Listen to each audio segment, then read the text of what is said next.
If they don't have that written down, I know it's a lot of words, but it gets you there.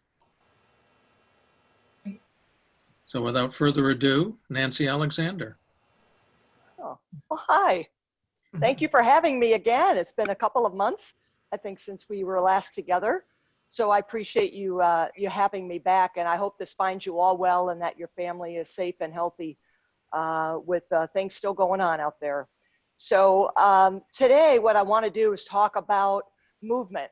Last time I talked more as an author. I'm going to talk as an author again, but put on my physical therapist hat today and talk about the benefits of movement and how that, and identify some ways to help you improve your mobility, your balance, and activities of daily living. How many have heard that term before? ADLs is a short term for that. But activities of daily living, dressing, cleaning, cooking, things of that nature. So movement can help with all of that. And I'm a huge believer of that, obviously. So, and I want to state too, this is for all of you, those with PD, caregivers, friends, etc. This is geared for all of you, and we'll kind of address that as we go. I'm going to speak a little bit first, and then I have a few things that I want to demonstrate, just some basic exercise progressions for balance and mobility and function, real life movement. And then we can open it up to Q&A. So that's how it's set up here. So again, movement works, but I don't want you to just take my word for it. What I want to do is read an excerpt from my upcoming book called Get Up, Defy Aging with Movement. This is from chapter 7. And the name of the chapter is The Miracle Drug for Chronic Conditions. But this is just an excerpt out of that chapter. Last October, my husband and I moved into an over 55 community in Central Florida. A woman never tells her age, but let's just say I qualified. And we love it here. There are over 800 residences ranging from villas to single family homes. All are one story, and we have access to a fitness center, a couple of pools, tennis and pickleball courts, and more. And it is a vibrant community with many active adults just like us. But it's also a community filled with folks who are doing their best to manage chronic conditions. You can't reach 55 without going through some things, right? Last week, my husband and I left to do some grocery shopping when we saw our neighbor Frank out for a walk. We stopped and we rolled down our window to say hello. Frank and Mary lived just down the street, and we became fast friends a few months ago. "How's it going, Frank? Good to see you," I said. "Oh, it's going," he replied. Frank has had his share of physical challenges and is now dealing with a flare-up. He is experiencing low back and hip pain and has seen physicians to help control it. He is currently enrolled in physical therapy, and he's diligent in doing his home exercise program. "I just had another shot in my hip," he said. "I think it's helping." He recently had injections to his low back too, and had a nerve ablation done. A nerve ablation is when they cauterize the nerve endings, to stop the signal of pain to an area. Frank is doing all he can to feel better and return to playing golf in the community league. He and his wife recently postponed a trip to see their daughters up north, in part due to Frank's physical condition. Mary said separately that this was very hard on him. But Frank is still Frank, and Frank is still smiling, and he has a wonderful sense of humor.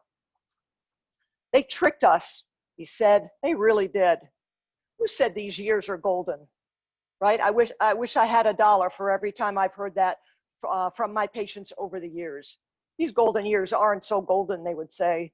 Still, they soldier on, and they do whatever it takes to feel better and to stay active. And for that, applause, right? When I first met Frank, his walk was memorable as his upper body would lurch side to side excessively with each step. He was pretty steady, but the compensations he showed were remarkable. Turns out this was normal for him. This was his baseline, if you will. With his recent flare-up, he began to walk with a straight single point cane. He was not steady then, and he certainly needed more support to make him safe. Well, today Frank was using a four-wheeled walker with a seat. And that is a lot of support, and I was part shocked and part relieved to see him using it. You see, with the walker, he could walk longer and more easily negotiate sidewalks and uneven ground more safely. He could walk for exercise. I feel better when I move, said Frank, so I move. More applause, more applause. Frank has since returned. This was probably about a month ago that this actually happened. It's in my book. Frank has since returned to playing golf, and he and Mary rescheduled their trip to see their daughters in September. How many of you can relate to Frank and his challenges right now?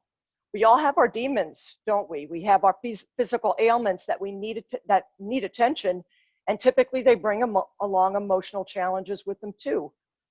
But put your faith in movement. We're not built to sit, we are built to move. And I think Frank is one of many, many folks who move to help heal and to help feel better.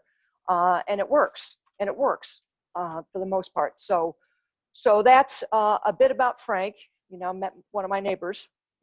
So again, movement, if you look it up in the dictionary, it's defined as changing physical location or position or posture, right? So it's not static.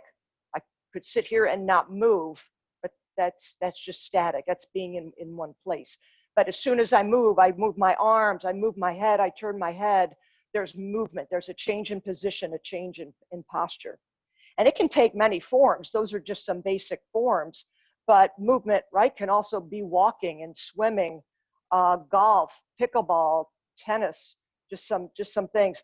It can be in your home, getting up to make a meal. It can be simply standing at a chair.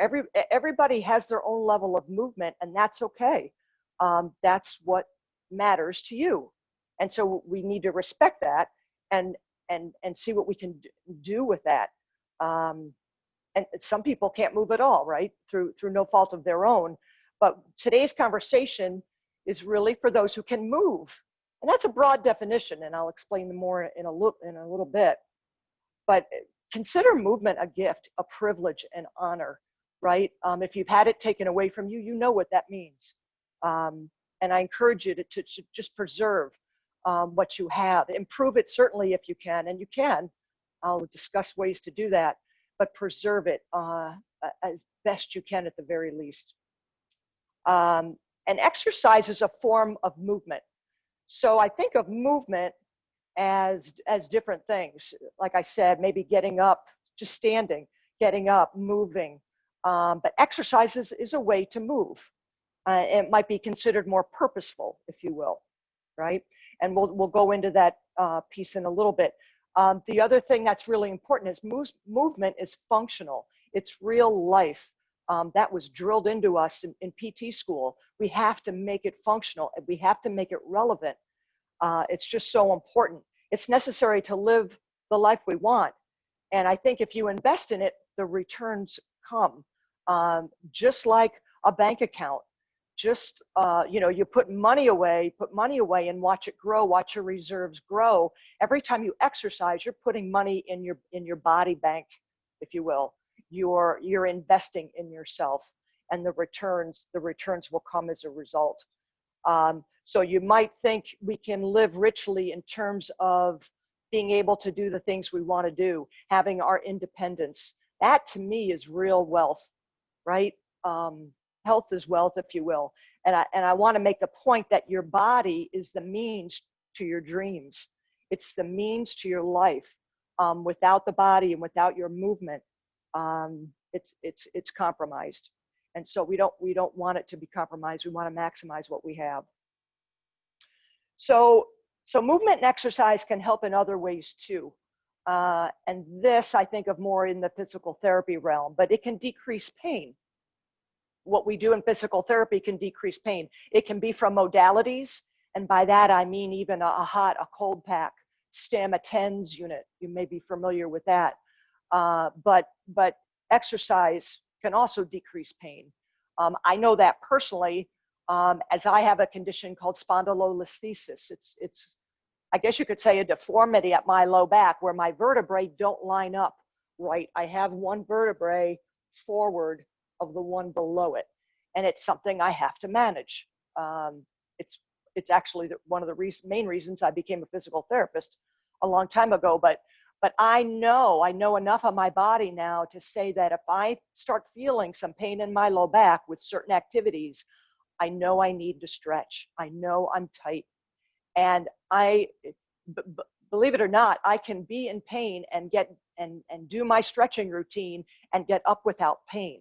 It's that remarkable. Now, granted, I have a lot of training that goes into that, but there are folks that can help you with that, and learning your body and learning what's happening and what you're feeling makes a big difference too. And we're learning every day. We're learning every day. Movement and exercise can decrease stiffness. And a good example here is from degenerative arthritis, osteoarthritis. It makes joints stiff, painful even, but we can do work with that in physical therapy and movement to decrease that stiffness and decrease the pain that comes as a result of that. And so that's pretty powerful. A lot has to do with the physiology of our joints and synovial fluid. And once we get that synovial fluid moving about in a joint, coating all the bony surfaces, that will help that joint be less stiff. It's strictly physiology at that point. So movement and exercise can also increase our strength. We can do, so for example, weight training or resistance training to improve our strength, improve our power, which allows us to do more things. Exercise and movement can improve our balance. And that is really, really important for us to know, because we can always improve our balance at any age. We can always improve our balance. It is true, balance does tend to deteriorate a little bit as we get older, but exercise and movement and training can help reverse that. And that is huge. I have a story about someone that I knew in Canandaigua, a former client of mine, who in her mid-60s, she was starting to realize her balance was not as good as it was. There was something that she thought was going on that was compromising her balance. She went to her physician, her primary doctor, who and then referred her to an orthopedic physician. And when she went to visit this orthopedic physician, right, she went in to find out, okay, is something wrong here? And number two, what can I do about it? And unfortunately, the physician said, well, Jane, I'll use that name, it's not her real name. Well, Jane, you are getting older. And she thought, really? Do I have to live like this? Is that what you're telling me? And unfortunately, that's out there. But I'm here to tell you, you can improve it. And she was a strong advocate for her health, so she sought out more ways. She wasn't willing to accept that was just going to happen because she is older. And so hopefully that story rings true, and to be your best advocate moving forward. But no, you can make a change. That's really what it's about. Movement and exercise can improve your mobility. It can improve your walking. It can improve your ability to get in and out of your home, in and out of your car, etc. And again, it can improve your ability to do those activities of daily living that I mentioned before. Dressing, having the mobility to get your arm in a sleeve, for example. Physical therapy and movement, I should say movement and exercise can help with that. So pretty powerful stuff. We think too of another perspective is you look at the different body systems that we have. We have the respiratory system, we have the cardiovascular system, we have the muscular system, skeletal system, immune system, big these days, right? Movement and exercise can improve the function and efficiency of every one of those systems. It's just that powerful.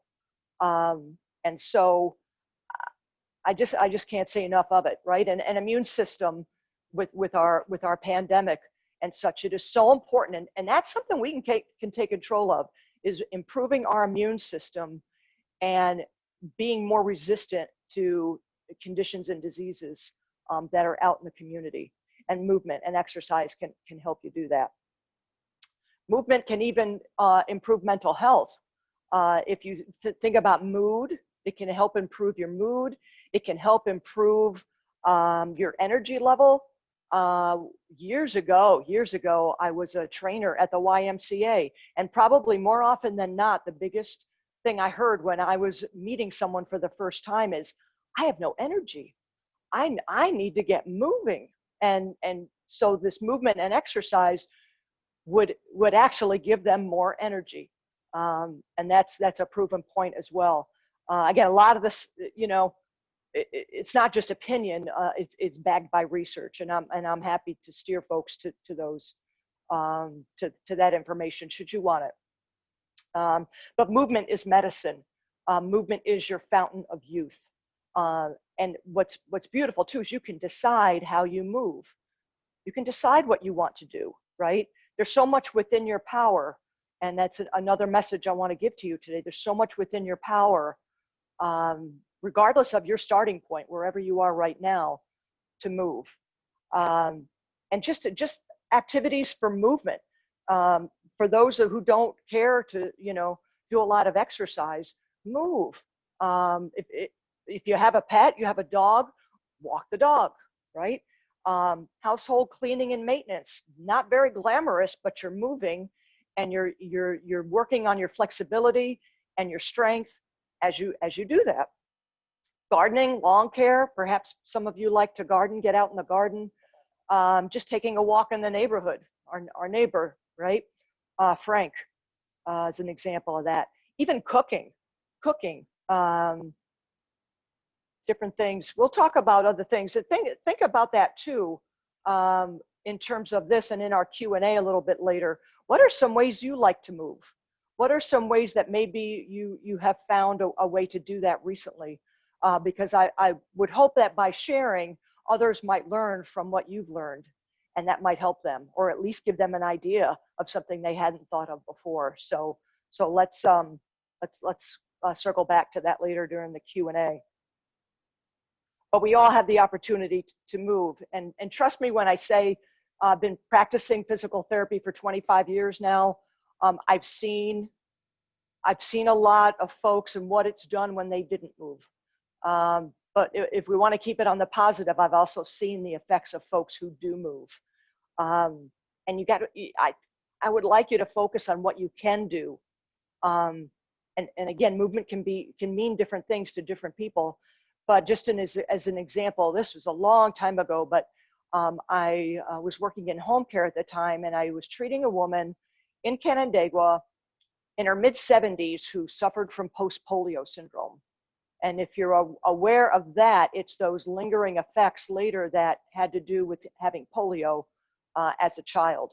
And for her, it manifested itself mostly in her legs, and she could not walk. When I worked with her, she was not ambulatory per se. She was not able to walk. Her mobility was by wheelchair, but she had her arms to move, and she used them. She lived alone in a home, again in her 70s, and she had a track system in her home installed in the ceiling. And the way she got out of bed was with that track and a sling, and the track could move her from the bed to the wheelchair. The track could also go into the bathroom. It could take her from her bed all the way into the bathroom. It was amazing to watch her do it.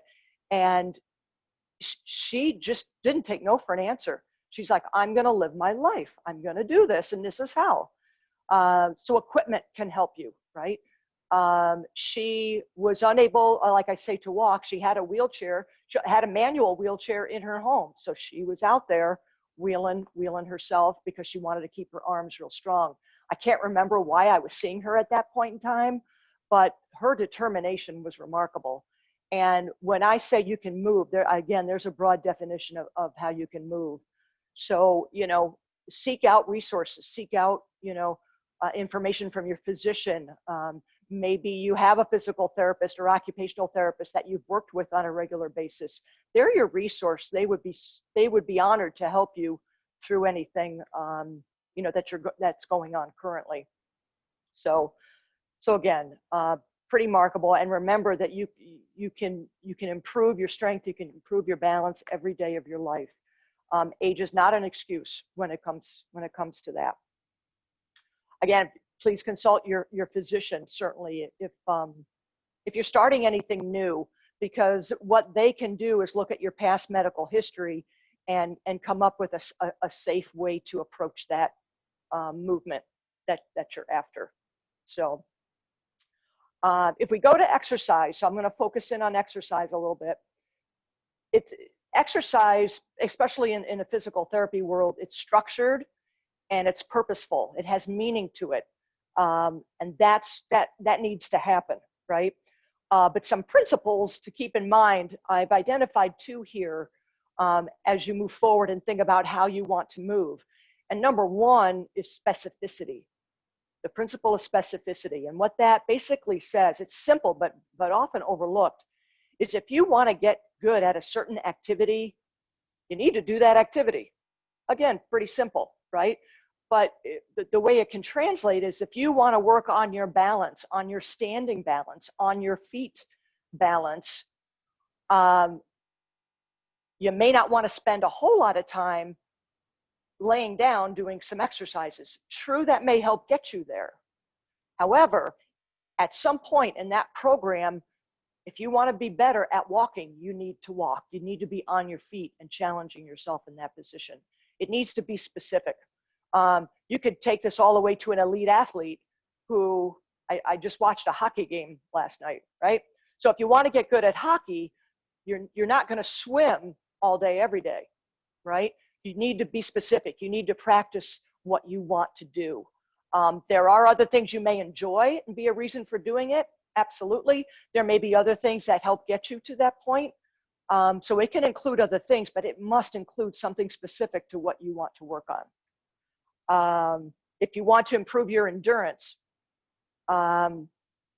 strength training doesn't necessarily correlate, and I use a bicep curl as an example, doesn't correlate to you being able to walk longer around your block. It's different. It's different. So work on those things that are specific to the activity. So that's one principle. The other one I want to cover today is something called the overload principle. And what that means is you constantly have to add either resistance or repetitions. You have to add to what you're doing to get stronger, to improve your endurance, to improve your flexibility. You have to add something to that. You have to continuously overload it. If you don't, you can get to a point, but you're likely going to stay at that point. Maybe you've heard of a plateau, right? If someone plateaus, it means they just can't get past that point. But the overload principle helps you get past that point. So the overload principle is if I'm going to do a bicep curl and I'm lifting 5 pounds and I'm doing it 30 times and that's it, and I stay at that point for a very long period of time, I'll get very good at lifting 5 pounds. But if I have to pick something 10 pounds out in my yard, it doesn't necessarily carry over.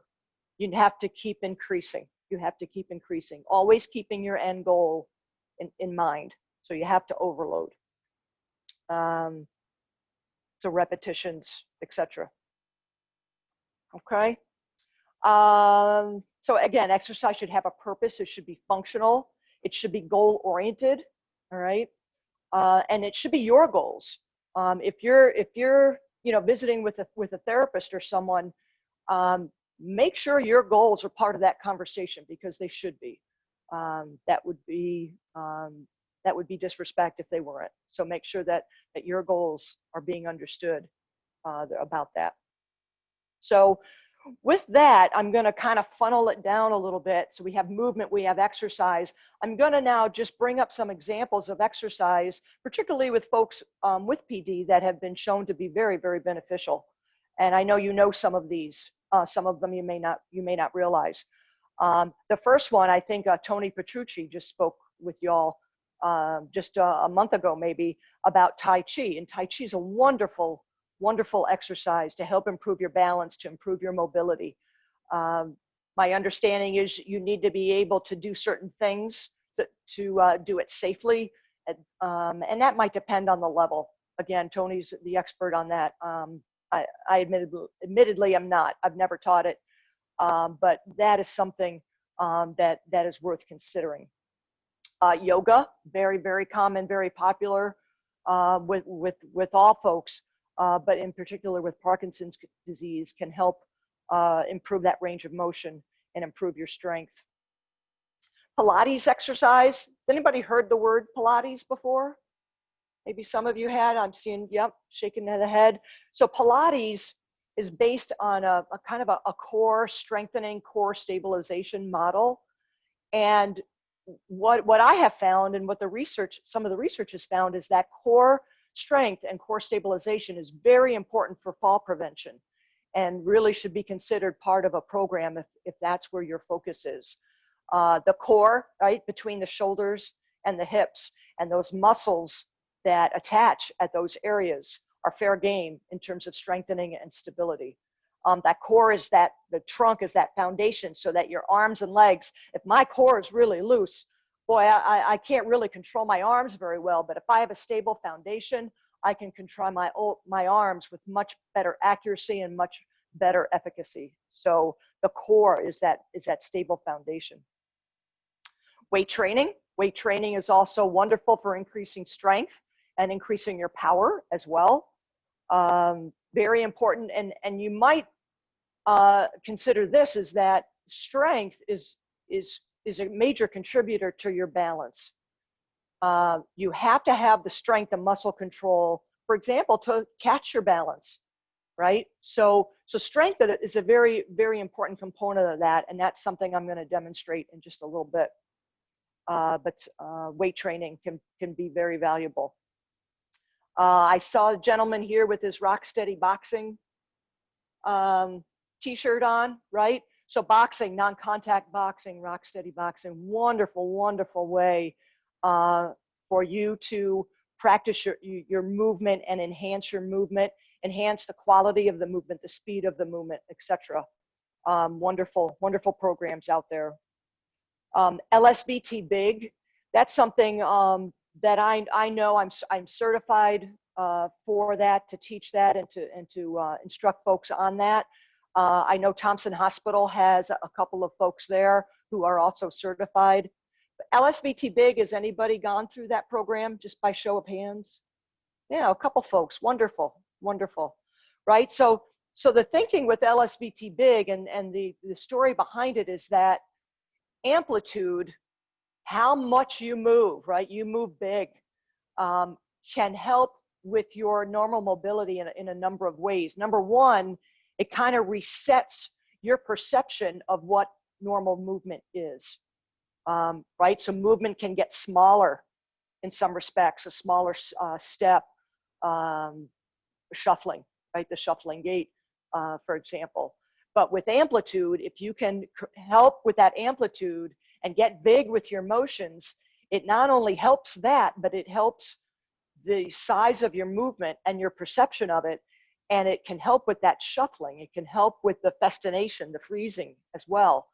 So they have found that walking speed benefits from a focus on amplitude and with this LSBT. The research is quite remarkable. It's an intense program, right? For those who've been in it, they demand a lot of you.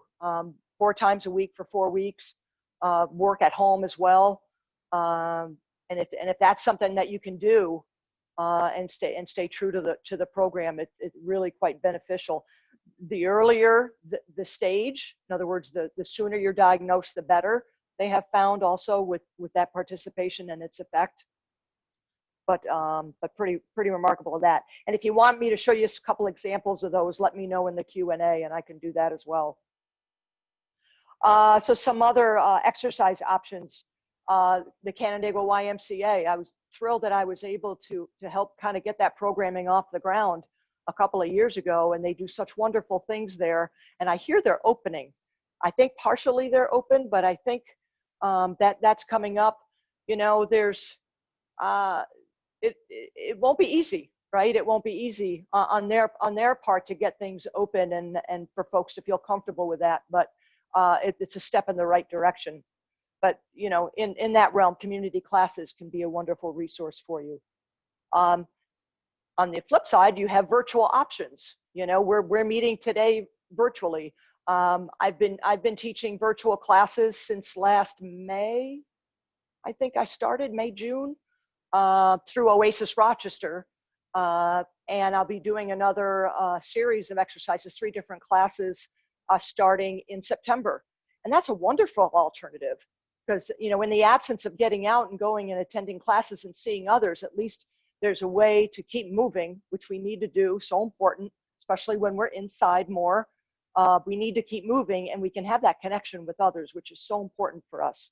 So virtual options, you know, check those out as well in the community. Because you know, social distancing is not social isolation. We need to connect, and movement and exercise can bring that right along with it, another benefit there. So, so in terms of the right approach, so the right approach for you, I kind of break it down here 3 ways, right? Consider these 3 ways. Number 1 is do what you enjoy, because chances are if you enjoy it, you're going to continue doing it.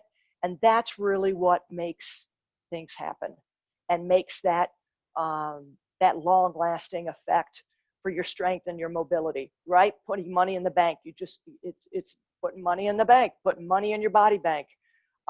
Keep doing what you enjoy and just keep doing it. Secondly is do what is meaningful to you. We talked about that already. Have it consistent with your goals. Specificity, remember that, and how we, if you want to do better at standing from a chair, practice standing from a chair. Those kinds of things. The overload as well, principle. And number 3, so do what you enjoy, do what's meaningful, do what's safe for you, okay? That's when your physician and your other health professionals can help you through this. You know, maybe it's going to physical therapy and learning some things that you can continue to do at home.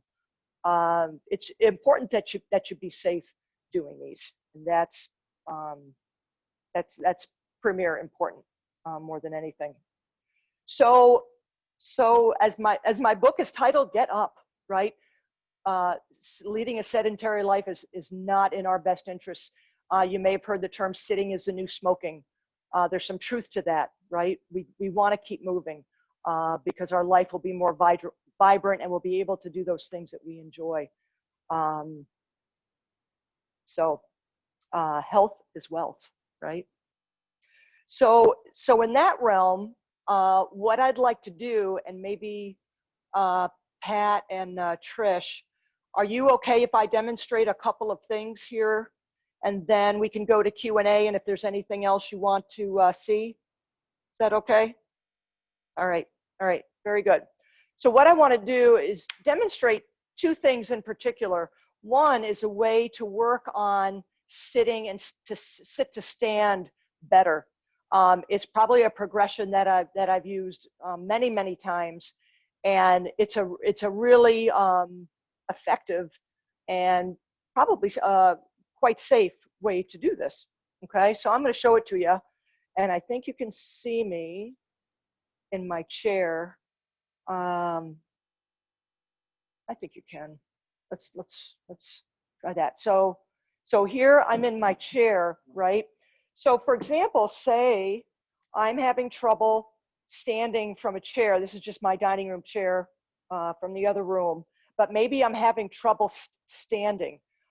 Anytime you try to stand from a low and particularly soft surface, which could be a couch, for example, that is harder to get up. There's much more space you have to go to get to that standing position from the sitting position.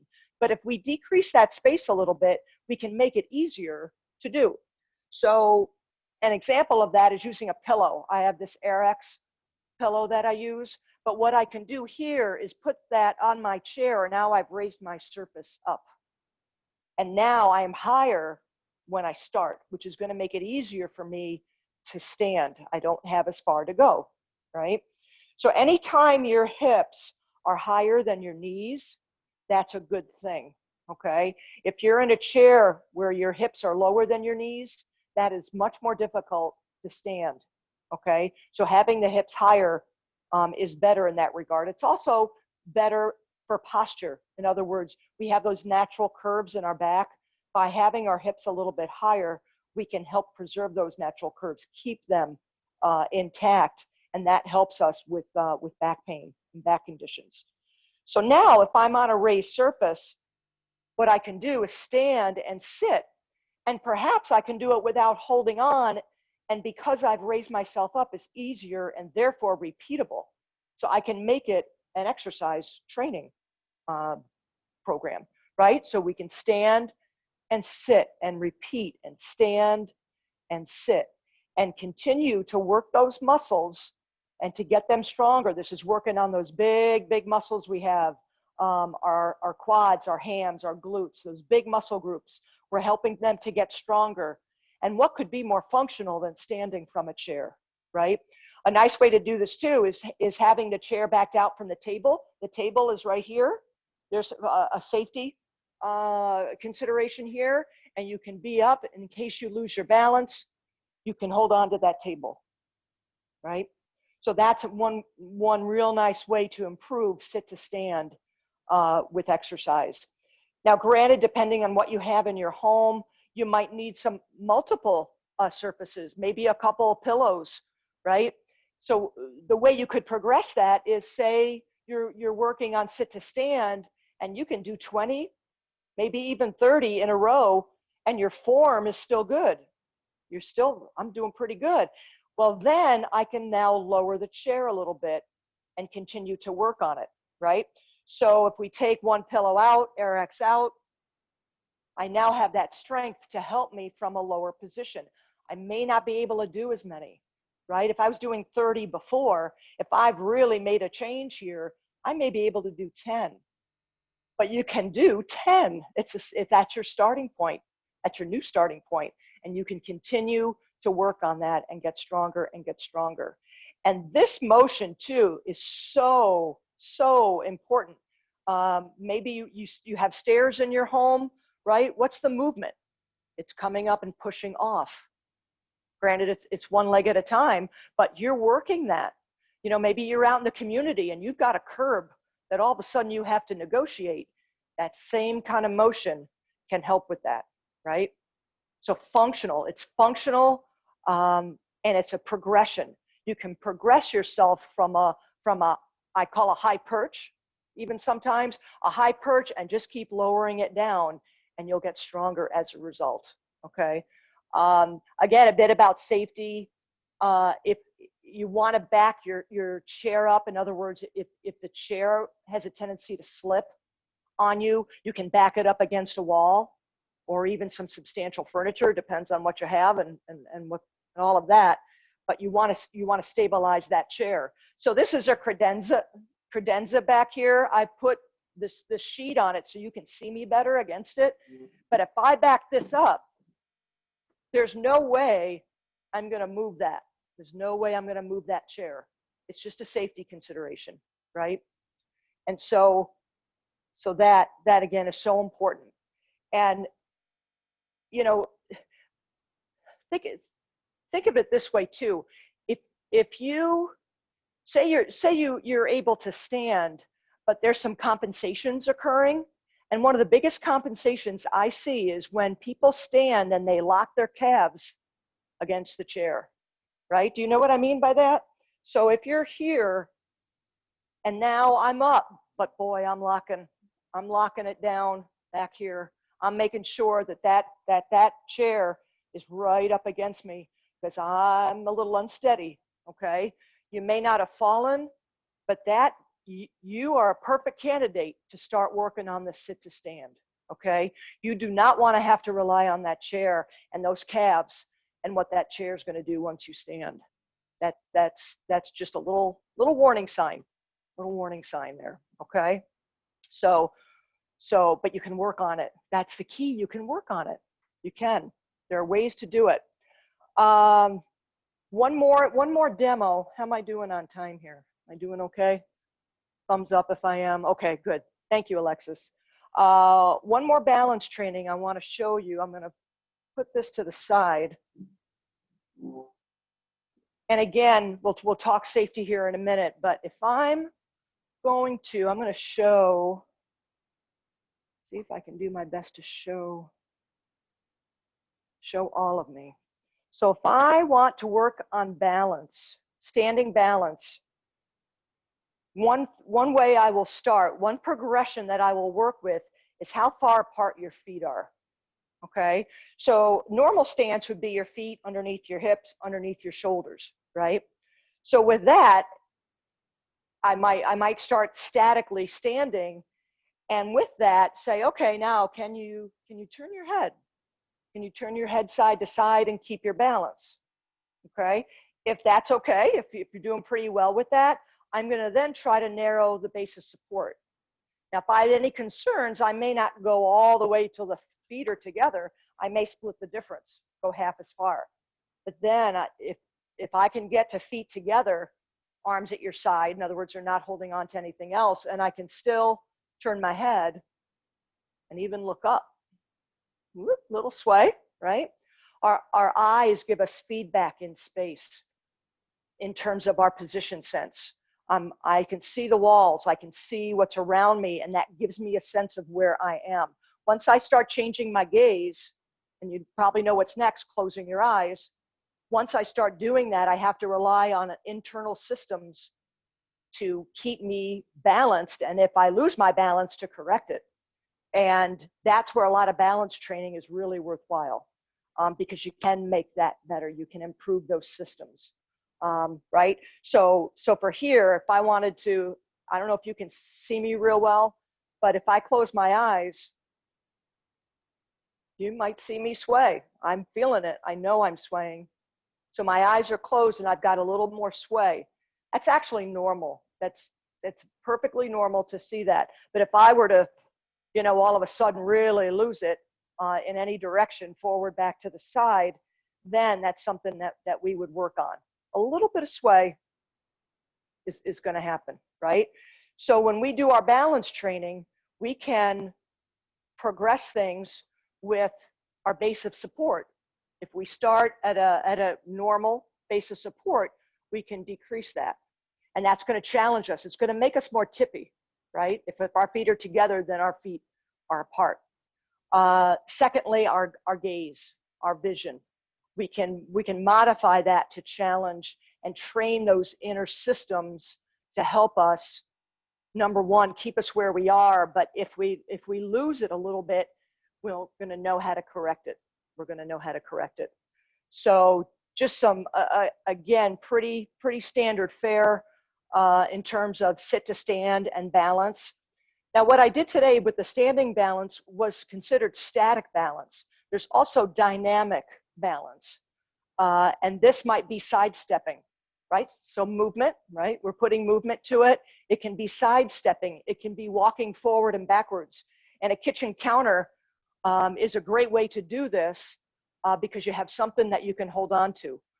Again, talk with your physician first. I can't just stress the safety enough here before you go, before you try these things, because you may need some supervision at first until you get better, and then it may not be so necessary. But if this, I'm just going to pretend my counter's in front of me, so I'm looking at you with the camera. So sidestepping, right? We can do some sidestepping, backward and back and forth.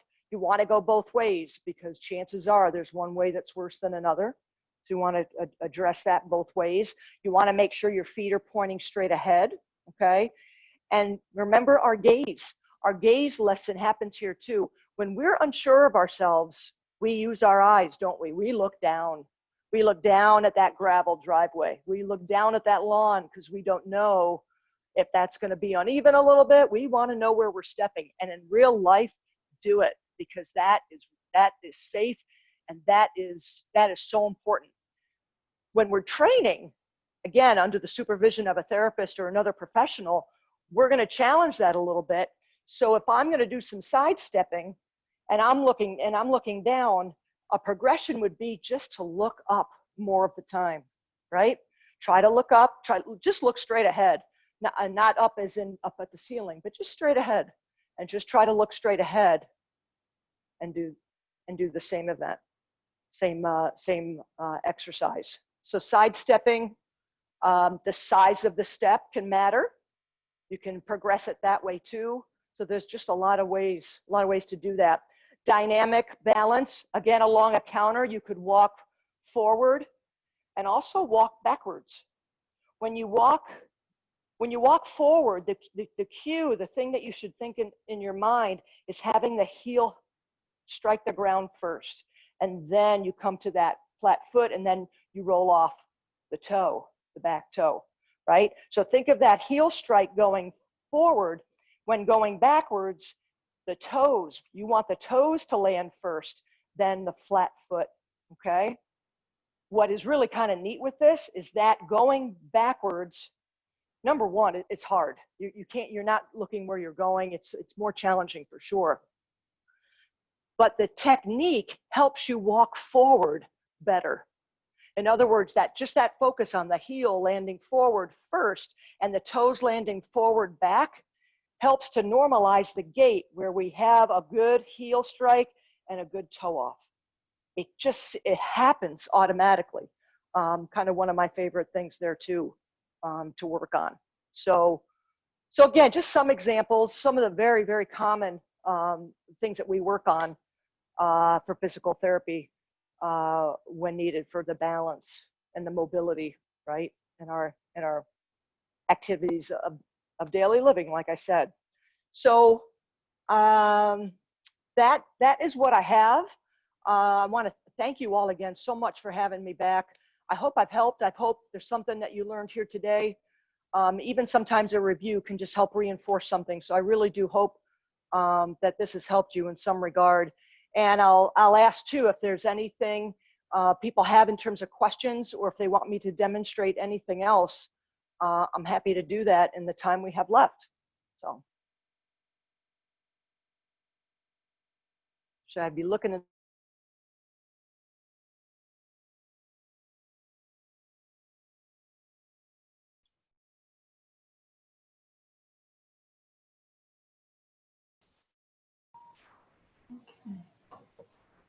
Are you taking questions? That was great, Nancy.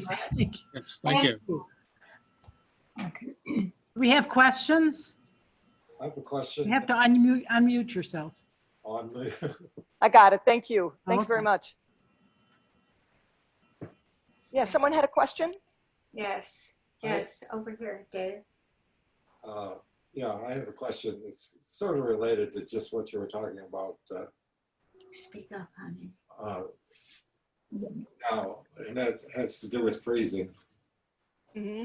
I have quite a problem with freezing. When, I stop and do something and then want to start off again and can't get going. Mm-hmm. So, Does she have any suggestions? yeah. Do you have any suggestions for that? I do. Are there certain, I didn't catch your name, sir. David. David Baker. David? Yeah, hi, David. A question for you. Do they, when you freeze, does it happen in certain situations, certain environments? Well, it could be probably around the house, Mm-hmm. in the kitchen maybe. Mm-hmm. Uh, Yeah, I've went at that a couple of different ways. Number one, the LSVT program with the stepping and the amplitude is probably something that I would try to incorporate into it. Absent of that, I've used some cues to some success, and this is more in the home.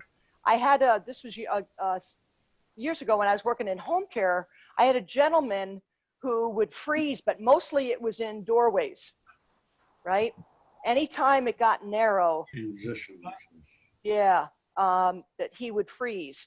So what we would try to do is work in the open environment and work on cues. One was just simple march, because once he started to march in place, he could then put movement to it and continue on. So it was a cue. I came upon that, I'll be honest, by trial and error in terms of different cues. But that, I'm sorry?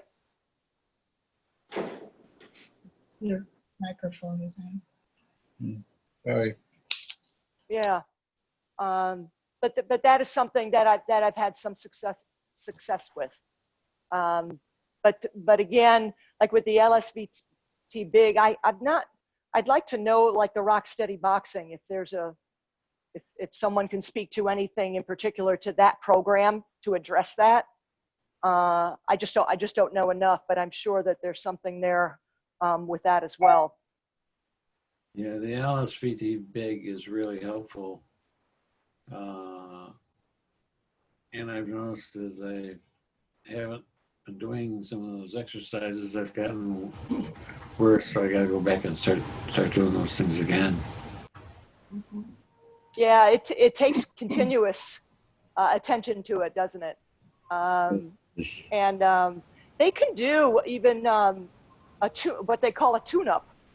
So you might want to ask, did you work with someone at Thompson, Bob?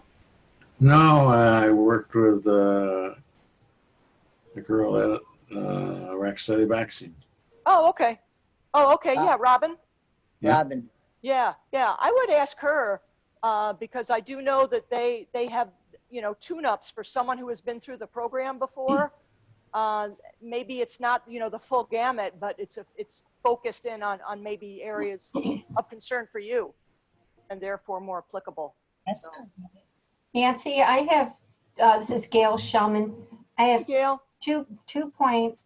One, when Jack freezes, besides the marching, I get behind him or have him hold the trim around the door and move. Doesn't have to move his legs, just move right to left a few times, and then start this 1, 2, 3, and it works about 90% of the time. Oh, that's Just the left to right movement. Now, he can't do that without holding something, or he probably would fall. Usually, I'm behind him. The second thing was a question. Jack, too, has trouble getting out of a chair. I would say from your suggestion that a couple pillows or more, he has one now, but would probably help. But when he gets up, his head basically is aimed toward the ceiling. And even I would have trouble getting up like that. You know, I'm not 30 anymore. So I tried to get him to bend his torso forward. By himself, I would be nervous with that. But when I'm here, that seems to help him. But the arms, his getting up without pushing with his hands, that is not going to happen any day soon. So he has to use his hands. Now, is any fine tuning there you have, I'd appreciate it. Yes. Thank you, Gail. To your first point, that's a great idea, and it works. That's what makes it great. You know, the side to side motion, you know, that you mentioned, because you've at least incorporated some movement. It's not the desired movement, but you started moving, and that can be such an important trigger. So very good.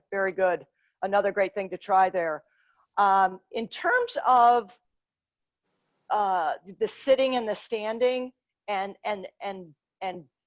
coming up more than coming forward, right, Gail? Yes. Yeah.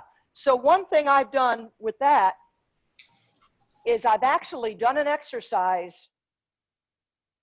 In other words, sometimes what I can do is take a full activity. To me, a full activity in sit to stand would be this, right? But if I break it down and I work on one component of that movement and get that ingrained, then it translates into the bigger movement. So one thing I've done with that, quite honestly, is I have people run their hands down their thighs and come on up. It's just that simple, because now I'm getting them forward, right? I need to bring that center of mass forward to make it easier, right? Think of sitting all the way back in a chair and trying to stand from there, even and with your feet out here. That's hard, right? However, if I'm near the edge of my seat, which should be the first thing that happens, you tuck your feet underneath, and then you just slide the hands down the shins, because that is the first motion that comes up. So I would break it down and just work on that and try to ingrain that. Pushing up on the shin. Thank you. That makes sense, Yes. everybody? Yeah, breaking down, that's one of the best strategies we have. Even a walking pattern. If I'm gonna, you know, in one of my classes, I do what's called the rock and walk. And all it is, let me get back so you can see my feet. I don't even have to raise my feet up off the floor, but I'm transferring my weight over the right foot. Do that. I'm on my toe of the back leg. Now I bring my weight back and I'm lifting the toe of the front. So one part of my foot is always, each foot is in contact with the floor. I can make it a smaller step. It makes it a little bit easier, and then I can make it a bigger step. So the rock and walk, all I'm doing is isolating one very short, you know, part of the gait cycle of the walking cycle. If that's successful, I can add an arm swing. So once I shift my weight forward, I get the arms going. And then I can utilize my big. In fact, the rock and walk, there's a similar exercise in the LSVT program where I'm really, really accentuating it and using big hands. Everything is big, right? Yeah. So that's one way to do it. But again, breaking down an activity into its parts and focusing on that part is one of the best things that I've come across that's successful. So great question. Nancy, Yeah. this is Mark. I've got a question. Yeah. Well, Hi, a Mark. comment, really. Like David, I suffer from the freezing. And it's always worse when I'm in a crowded place, like I'm in Wegmans parking lot or something like that. People are going every which way. And I get confused. I can't stay in that same rhythm that I am when there's no people around. Because unexpectedly they might come up behind me. I'm worried about it. Also, if I get to a place where I've fallen, every time I go by that place, I think about that fall and I fall again. Mm-hmm. What's up with that? What's wrong with me? No, nothing is, you're human. You're absolutely. It's hard to put those events out of your mind, right? And that takes some work. What I have done, again, under a controlled environment, I've been guilty of this. This is a PT secret. But I've worked with folks, and I might schedule them if they're, you know, like you do better with not a lot of people around. I might schedule them depending, you know, early in the morning, late in the day, when I know, like in an outpatient clinic, when I know it's not that busy. What I then might do is even with that, if I can talk to my other PT friends in the clinic, and I'm going to say, we're going to walk. Can you do me a favor and walk near him? You know, I can control the action around him and slowly get you used to and acclimated to that kind of environment. Because in reality, the rules don't change. The rules don't change. You focus, you know, maybe instead of thinking of that fall, focus on what makes your walking so good. Boy, when I feel this, when I do this, I've got this down. Make that your focus, make that your go-to, because in reality, the rules don't change. You're still, the walking pattern doesn't change. Does that make sense? In other words, you don't need to learn a whole new thing. Just focus on what you know you can do and make that your focus. Right, and avoid revolving doors. Oh yeah. Right. Or escalators. Or yes, Yeah. Escalator, yeah. that's right. Doors with That's right. strong pushback. What was that, Bob? Doors with strong pushback. You know, the door closers. Yeah. Yeah, boy, it gives me a fit. Mm-hmm. The interesting thing about escalators is that there's no problem going up an escalator, but going down an escalator where you're trying to look down from each step and you're not quite sure whether everything is where it's supposed to be. That's right. Escalators are extremely challenging, especially if you're carrying something, right? Right? And I only say that there's like these they call them functional outcome measures that we do behind the scenes.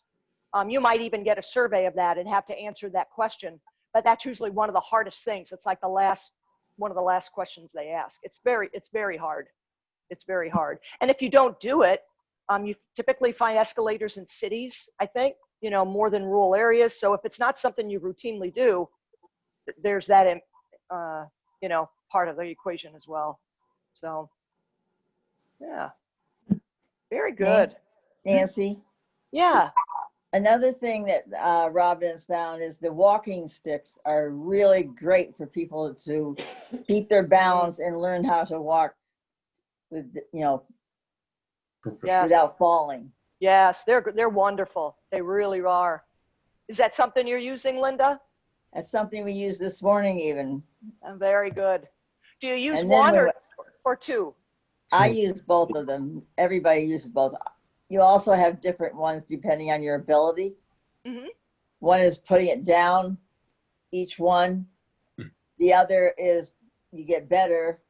You use a Nordic, so you're pushing off like you would in Right, cross-country skiing. right. Excellent. And the other thing I found that we do in the Rock City boxing that I think is fantastic is learning how to fall. If you practice it enough, it becomes automatic. Very good. We should go back to walking sticks. Very good. Well, excellent questions, excellent insight. One last thing, I talked earlier about activities that you enjoyed doing. We talked about exercise programs, but does anybody have anything that came to mind when we had that part of the discussion that they would want to share with the group? Something that you do that you really enjoy? Hiking, Hiking? yes. I Yes. used to enjoy it a lot before I got the Parkinson's. Mhm. I do Zumba. Oh, Zumba. Very good. Where do you do that? Where do I do it? Well, right Yeah. now I'm doing it online. Yeah. Okay. There's various places. I just love dancing. So Yeah. Dancing is wonderful exercise. It really, really is. and Tai Chi is another one that I really like. Mm-hmm. Yeah. Anybody else? I like to dance too. Good. I like merengues, Ah. salsa.